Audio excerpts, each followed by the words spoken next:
98 itu bedanya pergantiannya begini, baru ya. terjadi pada bulan Mei. Jadi baru 3 bulan kemudian sudah ada perayaan itu. Itu mungkin beda dari segi psikologinya daripada tahun 99. 99 sudah banyak hal yang sudah berhasil. Relatif stabil ya, Stabil, rupiah udah turun. rupiah juga udah turun. Udah turun. Tapi mungkin masih tegang karena tidak lama kemudian kan ada referendum tim-tim. Maka Habibie kan dengan sengaja memang dan itu memang semua negara yang demokratis itu harus seperti itu, memberi kebebasan pers, ya kan? 17 Agustus atau perayaan kemerdekaan biasanya identik dengan apa namanya ya? Ada parade mobil, ada perayaan besar-besaran, mungkin bahkan perlombaan kecil-kecilan di RT begitu ya, pertandingan-pertandingan.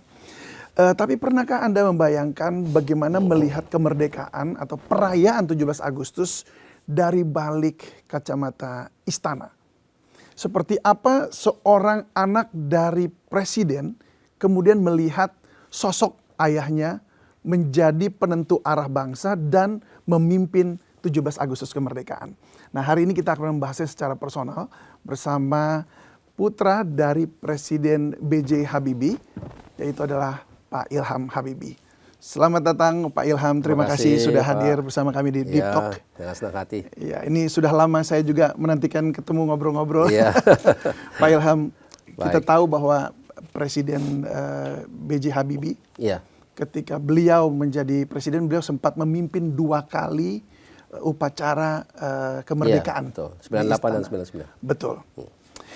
Tapi suasana saat itu tuh kan sepertinya itu karena masih transisi ya, transisi pemerintahan. Tegang banget begitu. Tegang, ya. Kalau Anda melihat sebagai seorang putra dari Presiden B.J. Habibie pada saat itu, Iya. itu seperti apa situasi batin atau psikologis dari Bapak? Oh, kalau di permukaan Bapak itu selalu tenang sebetulnya ya. Tapi saya tahu persis bahwasannya yang sedang dihadapi pasti membuat Bapak itu tegang gitu ya. Jadi di luar tenang, tapi di dalam tegang gitu ya. Jadi Bapak itu sangat bisa mengendalikan diri sebetulnya. Itu yang saya lihat ya. Jadi memang kadang-kadang kalau memang ada sesuatu Bapak bisa saja emosional lah ya. Tapi sebetulnya everything under control gitu. Oh begitu ya? Iya. Sepositif itu dulu itu ya melihatnya ya? Iya. Karena Tapi memang harus situasi- cool ya. Bapak itu gini ya, Bapak selalu pertama ya kan kalau kita masih ingat bagi yang sudah full sadar pada saat itu situasinya memang sangat dinamis, sangat sulit dan kompleks, banyak sekali hal-hal yang sangat berbeda-beda gitu ya. Jadi untuk mencari satu kesepakatan atau satu konvergensi dari satu proses itu susah. Ya. Tapi memang harus banyak kerja. Dan pada waktu itu Pak Habibie kan dengan sengaja memang dan itu memang semua negara yang demokratis itu harus seperti itu, memberi kebebasan pers, ya kan? Agar supaya pertama ya untuk Bapak dan pemerintah sendiri harus dapat informasi yang berkualitas. Dan itu kan memerlukan adanya banyak masukan-masukan dan bukan saja lewat jalur-jalur yang resmi gitu ya. Karena dulu kan sebelum Bapak kan belum seperti itu. Jadi jalur resmi itu kadang memang tidak memberitakan semuanya sepenuhnya karena mungkin masih terbiasa dengan budaya lama gitu ya. Dimana memang mungkin ada hal-hal yang dianggap tidak baik karena seperti melecehkan presiden atau yang lain itu. Padahal mungkin memang diperlukan informasi seperti itu untuk mengerti situasi yang sebenarnya. Ya. Oh gitu. Nah ini memang ini kalau dilihat-lihat memang dulu kan Pak Presiden B.J. Habibie sempat dikatakan, wah ini orangnya Soeharto nih. Ya, sehingga pasti Orde Barunya turun. Ternyata benar. Justru malah membuka ini ya komunikasi. Kita harus mengerti dari kacamata publik ya. Memang Pak Habibie tidak bisa dipungkiri punya hubungan yang sangat baik dengan Pak Harto. Dan mereka bekerja sama sangat produktif lama sekali, 20 tahun ya. Bapak kan menjabat sebagai menteri 20 tahun lamanya. Banyak sekali hal yang kita capai sebagai negara dan bangsa ya. Dalam 20 tahun ini kalau kita lihat ya, misalnya mulai mungkin karena saya boleh bicara mengenai pesawat ya. Karena saya orang aeronautika, didirikan perusahaan PT Nurtanio pada tahun 76. 19 tahun kemudian kita melihat penerbangan perdana daripada pesawat pertama N250 made in Indonesia oleh negara, oleh bangsa kita sendiri. Itu kan satu keberhasilan yang luar biasa sebetulnya. Untuk kebanggaan kita tuh. Tidak ada banyak orang di dunia itu yang menyangka kita bisa seperti itu. Ya. Secara kolektif ya, tentu perlu ada pimpinan. Tapi Pak Habibie sendiri nggak mungkin membuat itu, kan harus ada satu tim gitu, teamwork. Dan itu boleh dikatakan didominasi oleh orang kita sendiri, yang kita harus didik dulu, dikirim ke luar negeri, dilatih, dia kuliah dan sebagainya. Kemudian ada juga yang kerja di pabrik, mereka diberikan pelatihan vokasional dan sebagainya. Nah ini memang keberhasilan banyak. Jadi Bapak itu dikenal sebagai orang yang bisa memajukan negara bangsa dengan karya-karya, terutama dengan karya industri teknologi gitu ya.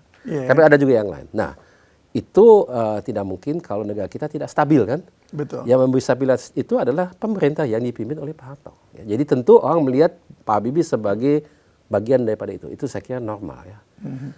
Tapi memang begitu Bapak juga di lain pihak adalah orang yang problem solver ya. Ini ada masalah, bagaimana kita menyelesaikannya ya. Kan kita lihat negara kita waktu itu dalam keadaan sangat rusuh gitu ya. Banyak sekali keinginan, karena memang stabilitas itu bukan lagi satu hal yang datang dari pemerintahnya. Pemerintahnya kan lagi dalam peralihan gitu ya. Jadi harus dicari bagaimana bentuk negara ini ke depan. Dan saya kira logikanya memang benar, kita beralih ke demokrasi sehingga masyarakat, rakyat kita diberikan pemberdayaan. Dia punya sesuatu yang dia bisa gunakan, yaitu hak pilih, tapi selain dari itu juga dengan adanya bebas menyatakan pendapat dan sebagainya, dia diberdayakan sehingga kita semua rame-rame sama-sama membangun negara bangsa kita, tapi dengan kontribusi kita masing-masing, tergantung dengan kita berada di mana kan.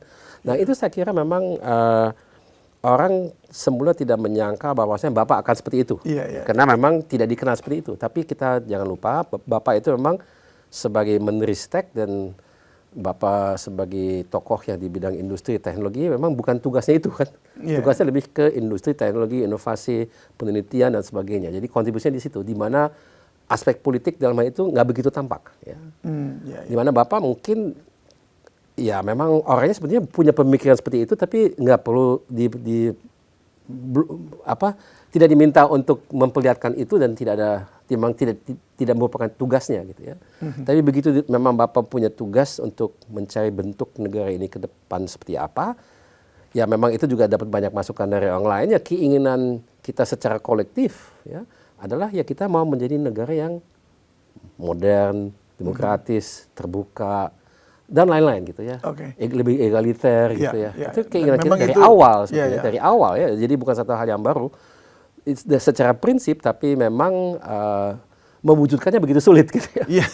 Itu dia. Ya karena memang di awal kan sudah seperti itu ya. Waktu kita baru merdeka kan kurang lebih semangatnya seperti itu. Tapi kan mewujudkannya beda. Waktu kita masih di awal kan orang yang buta huruf di Indonesia banyak banget. Tapi beberapa puluh tahun kemudian kan banyak orang yang banyak kan sudah terdidik gitu ya, biarpun masih banyak kekurangan, tapi beda sekali dibandingkan dengan tahun 1945. Jadi dirasakan ini adalah momentum yang baik. Nah ini kembali ke pertanyaan tadi kan. Jadi waktu kita melihat 2 kali Bapak memimpin upacara di Istana pada tanggal 17 Agustus tahun 98 dan 99. Kalau 98 tentu beda dengan 99 ya. 98 itu pergantiannya baru terjadi pada bulan Mei. Jadi baru 3 bulan kemudian sudah ada perayaan itu. Itu mungkin beda dari segi psikologinya daripada tahun 99. 99 sudah banyak hal yang sudah berhasil. Relatif stabil ya. Stabil. Rupiah udah turun. Rupiah juga udah turun. Udah turun. Tapi mungkin masih tegang karena tidak lama kemudian kan ada referendum tim-tim menjadi Timor Leste. Kemudian ya kita sudah lihat hasil dari pemilunya. Kan sudah kelihatan waktu itu ya dari DPR-nya, tapi kan presidennya kan belum dipilih gitu ya. Jadi karena kan harus lewat sistem yang lama, sistem MPR kan, gabungan di antara DPR dan yang lain gitu ya. Jadi itu belum, kan itu baru bulan Oktober November gitu, saya lupa tanggalnya. Tapi yang jelas belum, itu masih ada hal-hal yang belum dilewati, tapi tentu sudah banyak hal yang sudah dicapai sehingga saya bisa bayangkan dari kacamata Bapak, dari psikologi Bapak, pasti posisinya lebih rileks ya, lebih enak, gitu lebih enak juga, karena memang sudah ada hal-hal yang sudah tercapai gitu ya. Nah kalau